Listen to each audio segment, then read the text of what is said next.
Wow, it's really hard. What I can do here. All right, there we go. That's too great.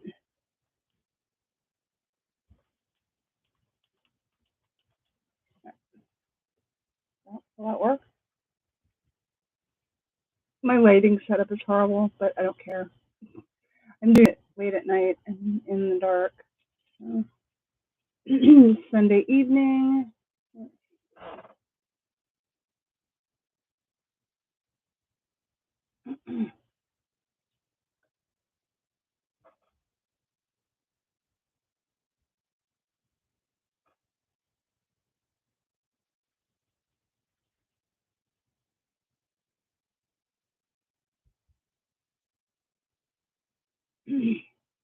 Anyway, I hope everyone's doing well tonight. I am. This is out of the forest. I haven't done a live feed for a really long time. Obviously, nobody ever watches me, so I hope everyone's surviving. I'm currently watching a documentary about the de Havilland beaver, which is a plane, a bush plane in Canada, and it's kind of interesting actually. I it just was up in my YouTube feed, and I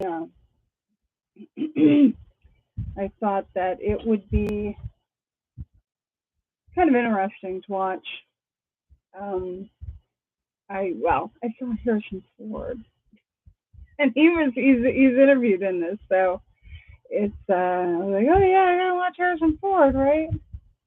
It's like 9:30, and Sunday night. I got work tomorrow, but I have to say that today has been a really rough day, and I wanted to get online. I was got on Facebook, and nobody. I have no audience. Nobody cares, right? Like nobody watches me, but it helps me to be able to get on camera and believe that I'm talking to somebody. Today has been a very rough day. I actually spent a large part of it in my bed sleeping because I was so depressed. I will admit that I was really depressed today, um, for obvious reasons. And we had a big storm blow through, like a big straight line windstorm, like on the radar. It was like whoosh, and it like came through, and I was asleep in my bed. My partner came in. He's like, I'm hearing this really strong wind. And I was like, oh my God, it's a tornado. We didn't get any warnings or anything like that. But anyway, I blew through, kind of cooled things down a bit. It's one of the things I've been dealing with a little bit of aches and pains, which is very frustrating to me. And then the heat, our air conditioning's out, so I'm just kind of trying to struggle through. And then last night, yesterday, it was just like, I don't know. I don't know what to say that hasn't probably already been said. And I just decided I don't want to watch anymore. I mean, I've said what I said. Be peaceful. I have my theories, which will make me appear to be crazy, so I won't repeat them. I think people need to chill out. And I will flat out say that, this is squarely on Cheeto's head. It really is. I don't want to get into it, but it really is. I mean, and the reason I say that is because you've been paying attention to the vitriol and the angry words and the attacks and everything. It's got to stop. It's just got to stop. I actually had a cousin because I'm supporting Robert F. Kennedy Jr. Okay? Won't go into that too much, but I've been posting over on TikTok, and she texts me and she's calling me a moron and saying she's never gonna talk to me again and gonna she's gonna lose all disrespect for me because I'm supporting him. And I'm like, okay. I mean, this is the level. I mean, I don't, and I got to set up and I said, you know what? Okay, if nobody talks to me again, how different is it going to be from yesterday? Are any of these people reaching out to me and calling me and connecting with me? I connect with them. I've called her several times and to talk to her, and she's like, I'm too busy. I gotta go. I'll call you back later. And she never calls back. We're very disconnected as a society. And so I'm like, I wrote a big long article, basically a letter to all my friends and family that I know that even still talk to me. And it's kind of correcting the record because I believe, I don't care who the hell you vote for. If you want to vote for Trump, fine, vote for Trump. If you want to vote for Biden, go vote for Biden. I don't care. If you want to vote for Jill Stein, go vote for Jill Stein. I'm choosing to support, I didn't say vote, support Robert F. Kennedy. And I'm going to support Robert F. Kennedy. And then come November 5th, I will decide who has the best chance of beating Trump. That's my game plan. But I can't honestly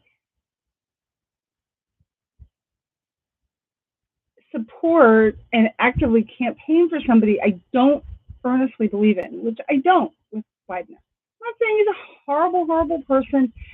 He doesn't inspire me. He is a career politician. Yes, he has done some good things in the last 4 years, like the infrastructure bill, wonderful, great, beautiful. But I do not like the Democratic Party. I don't like the GOP. I'm not a Republican, never been a conservative. I am hardcore liberal. I just cannot get behind another political party. I can't get behind the Democratic Party. Doesn't mean I'm supportive of the GOP. I just can't support the Democratic Party either. I'm very mad at them. Sorry, just my views. And we still live in a free country, and my whole channel has been about the promotion of keeping the lines of communication open. If that pisses you off, if that offends you, if you're angry, you're triggered, you think I'm screwing something up, talk to me about it. Don't just cut off things. But, this is the whole point. It's that people really were like, well, I'm never going to talk. Well, you don't talk to me now, so I don't, I don't know really what more to say. I mean, if you don't, you're threatening me with something, and I'm like, yeah, so I never hear from you anyway. And I know that people are freaked out and scared. I know I've done my homework. I don't know what you know. I've always been here. I've always communicated. I've done my videos. I've had, my podcast. I've started to do some TikTok videos. This is who I am. And if you don't like it, then, well, bye. I don't know what more I can say. I mean, I'm the one who has picked up the pencil, the pen, and written my friends and family. I reach out to people. I connect with them. I know everyone's busy, so I'm not going to try and take it personally because I'm sure you just don't have time to write or to pick up the phone.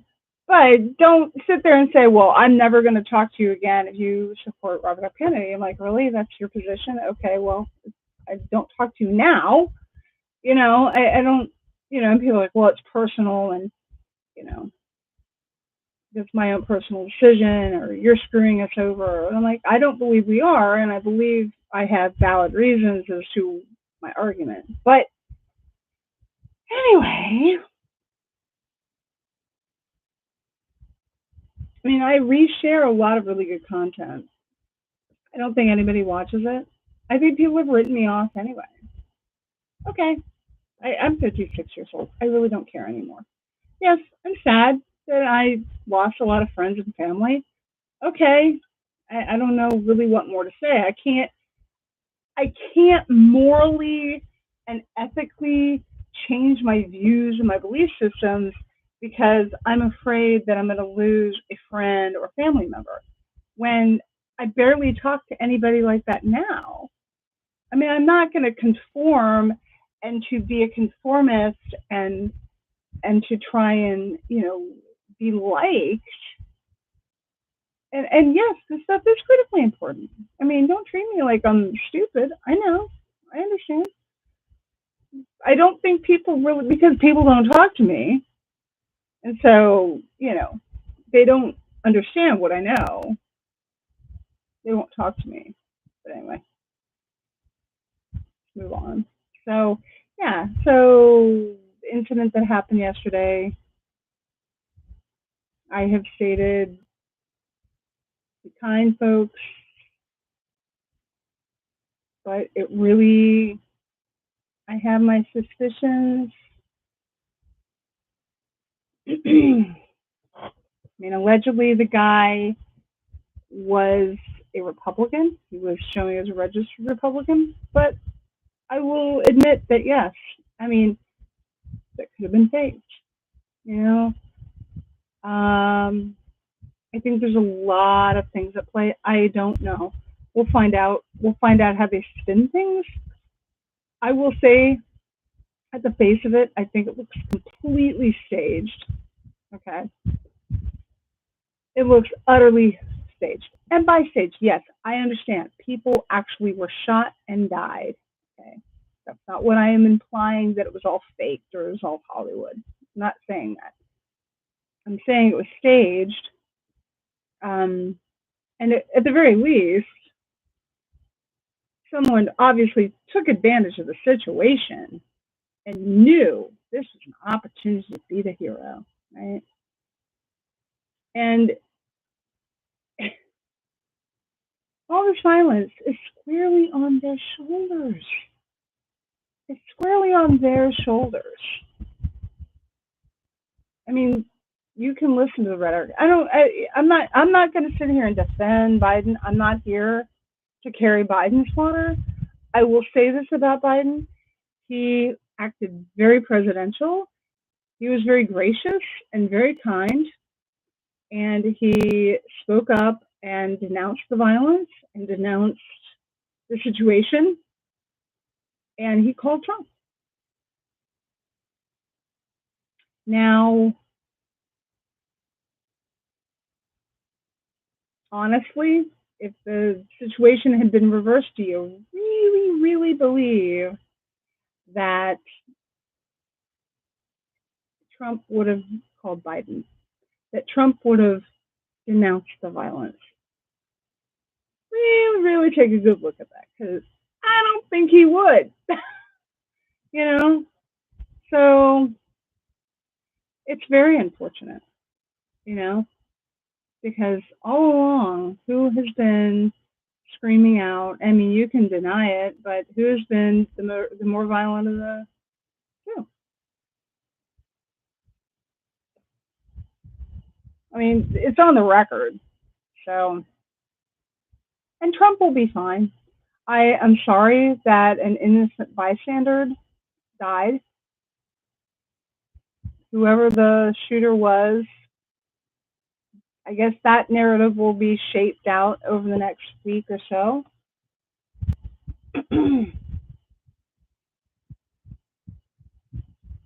At first glance, they're shaping it as he was a very pro-gun kind of guy, loner. That the typical narrative. The typical narrative.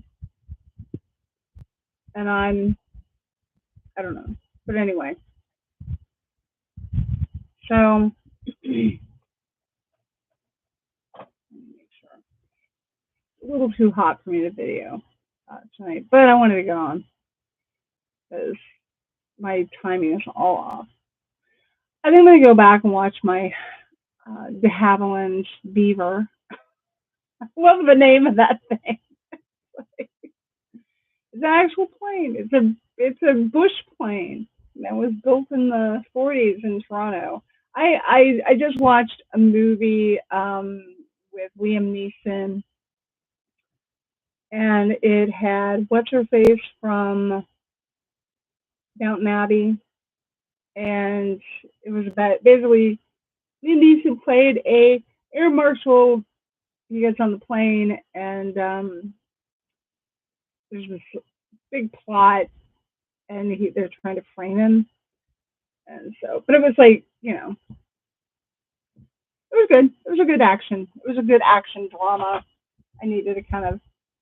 It's funny. One of the things that I do when I get really depressed is I like to watch airplane crash investigations. It's strangely I've watched so many of them that they're all kind of like repeats at this point. But it's interesting because I've learned a lot about flying and aircraft, and I've never, I've flown extensively. I don't know how to fly, but I did have one of my mother's cousins was landed a Spitfire on the USS Wasp. His name was Gerald Smith, and he landed a Spitfire on the USS Wasp without any arresting gear. And this was during the Malta campaign, the Malta convoys, and the Spitfire. And it was him and his brother flew for the Royal Canadian Air Force way before the United States got involved. But the USS Wasp was used early on in the war. Actually, I don't know what year that was. I have to look. But anyway, and they were doing these Malta convoys. Look it up, it's off the record. You can actually find him on a lot of World War II history stuff, especially about the USS Wasp. And at the time, they had these things called slipper tanks, which were the auxiliary fuel tanks that were attached to the plane because they would have to fly longer distances, and the built-in fuel tank would not sustain them for these long missions. So they had these things called slipper tanks. Well, one of the big top secret things during the war was that they were faulty, and the aircraft would not draw the fuel properly or efficiently or at all from these slipper tanks. And that's what happened to him. But of course, nobody was allowed to talk about it because if the Germans knew, it would be very bad. So they characterized him as, there was just some malfunction or whatever. And he jettisoned the tank. So he was on his mission. He had taken off, realized that the slipper tank was not working. It was not drawing fuel. And all of the aircraft had taken off. And see, at the time, the Spitfires were very fast aircraft, and they could take off, but they could not land on the deck of aircraft carriers because they were such fast planes. And the aircraft carrier, the USS Wasp, at the time was not designed to allow these craft to then return and land on these aircraft, on the aircraft carrier. And they could land on land, but they could take off, but they couldn't re-land. And so when he realized he was not going to make it to Malta because of this faulty auxiliary tank, he asked permission to land, to come back and land on the thing because he wasn't going to be able to complete his mission. And he was given permission to do so. And they waited until all the aircraft had taken off.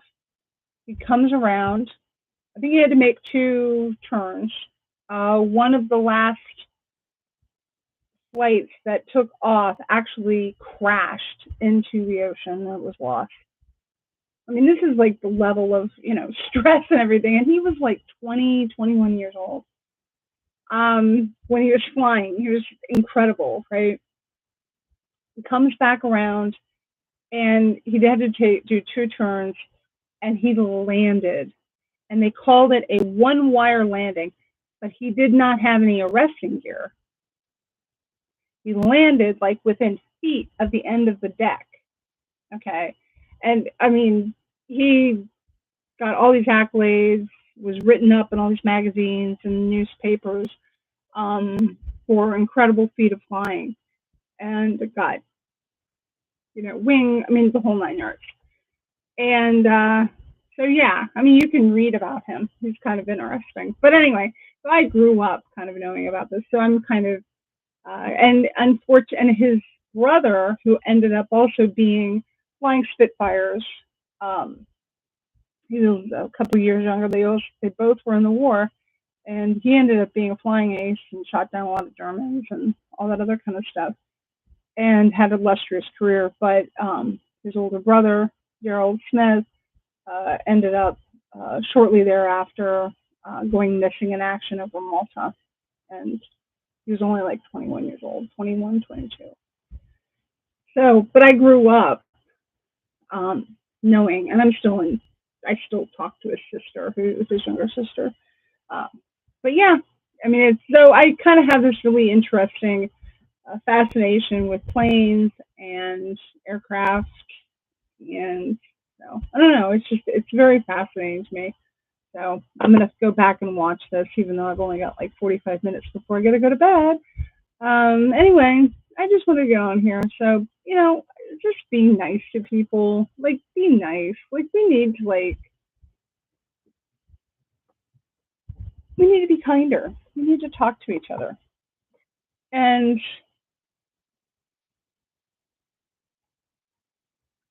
I needed to do this because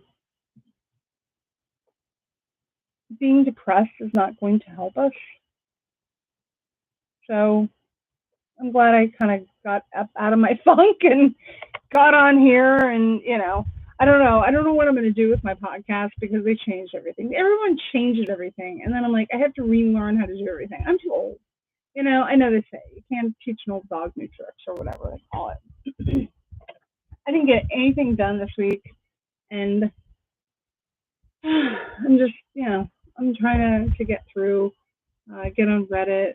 I talk about how other people, I read about how other people are like struggling through, and it kind of makes me not feel so alone. So, but anyway, all right. Well, I will hope everyone's doing well. Hang in there and be kind. If you haven't seen it, if you haven't seen it, you should probably post it in the comments.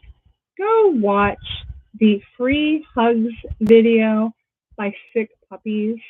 Just look up free hugs, Sick Puppies on YouTube. And it's a video. And I hadn't watched it in a while. And whenever I'm feeling really alone and I'm feeling really I'm feeling a lot of despair, I watch that. And we need more of that. We need more free hugs. And I know I sound sappy and stupid, but I just, whatever. I know no one's gonna watch this anyway. So, all right. Well, this is just for when, after I die or something, like people will go, oh, that's what she talked about, right? So, anyway, hope everyone's well. All right, take care. Peace. Bye.